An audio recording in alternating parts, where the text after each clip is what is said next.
into the blue. The morning came quiet and golden.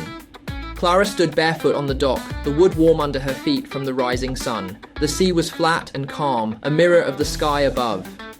Behind her, the sleepy town of Seabridge hadn't yet stirred. The gulls weren't crying. The breeze was barely breathing, but something in her had awakened.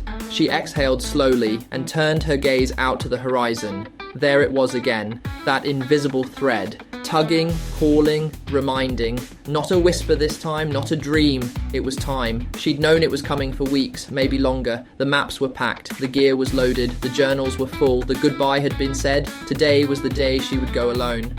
Drift bobbed gently, already awake, waiting like an old friend. Clara stepped aboard and moved with practiced ease, checking the lines, inspecting the rigging, securing the bags. She moved slowly, deliberately. There was no rush now. She was sailing on her time, by her choice, to a destination not marked by compass or coordinates, but by feeling. This journey was different from the last. That one had been about proving something, to herself, to others. This one was about becoming. She glanced toward the bluff where Silas usually sat with his coffee.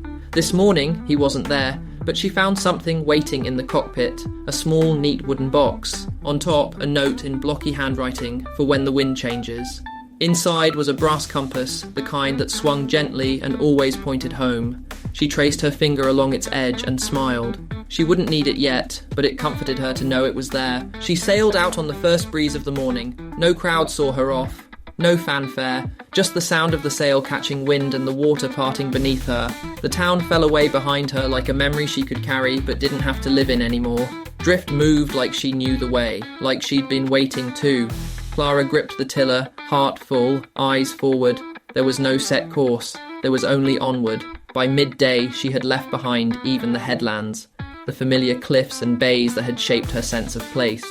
The world opened into something wider, wilder, and for the first time, she didn't feel like she was leaving anything behind. She felt like she was stepping into something new. She let the sail ease a little, trimmed the lines, and turned drift toward a wide, open expanse of sea. A scattering of gulls passed overhead. She watched the way their wings cut the air without struggle. She was learning to do that too. The radio crackled, Clara flicked it on. It was a coastal weather report, wind steady, chance of evening fog, nothing serious. She made a note in her logbook, then set the radio aside. She didn't need it much anymore. Silas's map sat folded beside her. She'd memorized most of it by now. Currents, channels, islands half sunk with time. But more and more she was sailing by instinct, and it was enough. In the afternoon, she saw something on the horizon. A small, hilly island, untouched and emerald green. She hadn't seen it before, not during the last trip, not on any of the maps. It called to her, like a secret.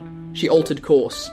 As she drew closer, the island unfolded, a hidden cove, a rocky ridge, a grove of wind-bent trees. There was a beach on the far side, strewn with driftwood and old shells. She dropped anchor in the shallows and took the dinghy ashore. It felt like stepping into a story. She walked the island barefoot, collecting small treasures, a feather streaked with blue, a shell shaped like a heart, a bit of sea glass the colour of fog. Near the trees, she found an old carving in the rock, initials worn smooth by time, but still visible. She ran her fingers over them. Someone had come here long before her. Someone had felt what she was feeling now. The ache of discovery, the joy of solitude, the strange deep peace of knowing you belong to something endless. She built a small fire that night and made tea on her portable stove.